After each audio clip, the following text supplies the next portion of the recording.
Samantala, nakapasok na nga ng Philippine Area of Responsibility ang bagyong Zoraida at itinaas na ang public storm warning signal number 1 sa ilang lugar sa Mindanao. Alamin na natin ang update ukol sa balitang yan mula sa aming kasamang si April Enerio, live mula sa Pag-asa DOST. April, magandang hapon sa iyo.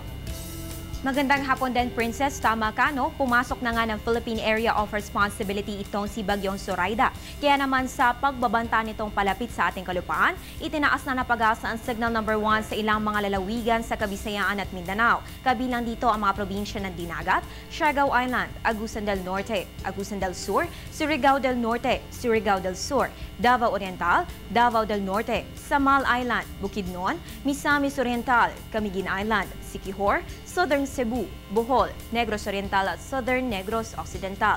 Mararanasan lamang ang mga paghangin nito in at least 36 hours. Mga kababayan, itong signal number 1 ay itinataas para kayo ay makapaghanda sa papalapit na bagyo. Ang tanong kung magiging grabe rin kaya ang epekto nito kumpara kay Bagyong Yolanda. Meron itong taglay na 55 km/h maximum sustained winds at kasalukuyan nasa tropical depression category. Posible rin itong lumakas pa sa mga susunod na oras dahil kasalukuyan pa itong nasa karagatan. Ganun pa man, malayo pa rin ito sa 235 kph na taglay ni Bagyong Yolanda. Kumikilos ngayon si Bagyong Zoraida pa west-northwest sa bilis na 30 km kada oras. Dahil sa direksyon na ito, inaasahan itong tatama rin sa ating kalupaan bandang alas 2 ng hapon between Surigao del Sur at Davao Oriental. Kung ikukumpara naman ito kay Bagyong Pablo last year, malayo rin po ang taglay nitong lakas ng hangin. Ganun pa man, patuloy nating imo-monitor ang magiging development sa naturang bagyo. Ayon sa forecast track ng Pag-asa, kapag napanatili nito ang current speed and direction, ay lalabas ito ng Philippine Area of Responsibility by Thursday morning. Samantala, sa mga susunod na oras, ang Mindanao at Eastern Visayas ay makaranas ng maulap na panahon na may ilang pag-ulan. Habang ang Visayas naman ay natitirang bahagi po ng Visayas ay makaranas ng isolated rain showers or thunderstorms. At ang Metro Manila at natitirang bahagi ng Luzon ay makaranas naman ng fair weather. Maging handa lamang sa mga isolated na mahihinang pag-ulan. Para sa karagdagang detalye naman kay Bagyong Yolanda, abangan po yan sa aming pagbabalik. Tara't balikan ang mga pangyayari bago tayo sinalanta ni Bagyong Yolanda. Lunes, November 4, balik opisina at eskwela ang lahat matapos ang long weekend at sem break. Dito pa lang ay binabantayan na natin ang bagyong tinatawag pa na si Haiyan. Kasabay nito ang low pressure area na namataan sa southwest ng Tagbilaran na nakapaloob po yan sa intertropical convergence zone. Martes, patuloy ang ating pagbabantay sa papalapit na bagyo na nasa typhoon category. Ang ITCZ ay umiiral pa rin at kasama nito ang low pressure area na nasa bandang karagatan na ng Sulu. Miyerkules ng umaga, nakalabas na ng PAR ang low pressure area at pagdating ng alas 10 ng gabi, pumasok na ng Philippine Area of Responsibility itong si Typhoon Haiyan at binigyan ng pangalang Yolanda. Huwebes, itinaas na ang signal number 4 sa ilang lalawigan dyan sa Kabisayaan bilang paghahanda sa nalalapit na pagtama sa kalupaan ni Bagyong Yolanda. Biyernes, 5 beses na naglandfall ang naturang bagyo. Una ito naglandfall sa Guiuan, Eastern Samar 4:40 na madaling araw. Alas 7 ng umaga, tumama naman ito sa Tolosa, Leyte. 9:40 a.m. dumaan ang mata nito sa Daan Bantayan at 1 hour later ay nasa Bantayan Island, Cebu.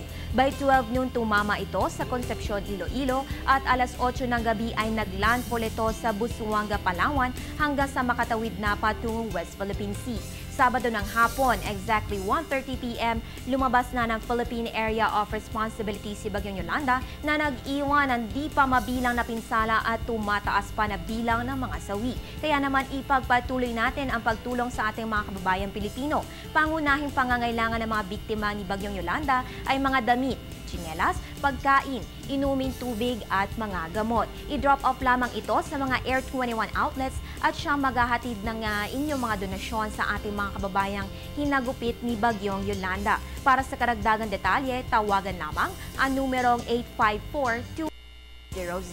Mga kababayan, maliit o malaki, malayo ang mararating ng inyong suporta.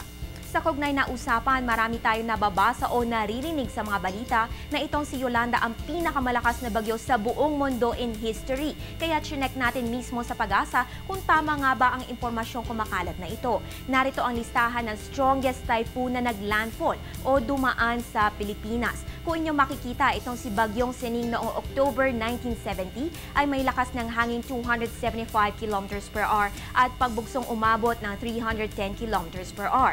Sumunod si Bagyong Herming noong Agosto 1987 na may maximum sustained winds na 260 kph at gustiness na 295 kph. Ikatlo si Bagyong Trining noong October 1991 with maximum sustained winds of 250 kph at gustiness na 285 km per hour.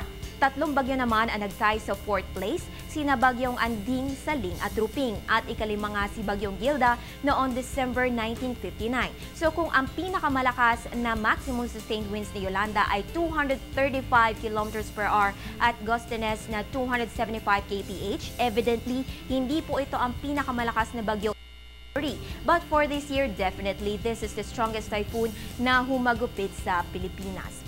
At yan ang dagdag kaalamang hatid sa inyo ng Panahon TV, kung saan walang pinipiling panahon na ang pagbibigay impormasyon. Maging una sa balita kay Bagyong Zoraida, i-check lamang ang Panahon TV Facebook at Twitter accounts. Antabayanan na rin ang aking susunod na update mamayang alas 3 ng hapon.